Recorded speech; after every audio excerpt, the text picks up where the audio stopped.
Canon EOS Rebel T5i is in many ways identical to its predecessor, the T4i.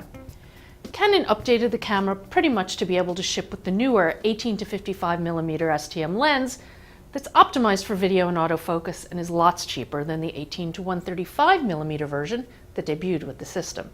There's some small enhancements. It's got a new finish and grip. The mode dial now rotates 360 degrees and there's an additional scene mode. And now you can do real-time shooting with creative filters and preview them in live view. Oddly, I also found the buffer handling much better during continuous shooting for improved burst performance. So really, the T5i isn't an upgrade over the T4i, it's just a replacement in the product line. While very lightweight, I still find the Rebel body a little plasticky feeling. But Canon's slowly working out the design kinks. The 360-degree mode dial rotation is nice, although with the movie mode on the power switch, it's not as critical as it used to be. And the more I use the touchscreen, the more I like it. It's very responsive and the interface is well designed, especially for shooting video.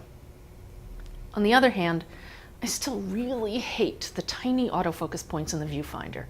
You can't see them until you pre-focus, at which point you realize that you're looking too high or too low. Nikon switched to AF areas for the D5200. Now it's your turn, Canon. Also, I'm still not crazy about the flat buttons. The camera tends to disappoint on the features front as well. It's got the basics you'd expect from a $700 body, but lacks a lot of modern options like GPS or wireless.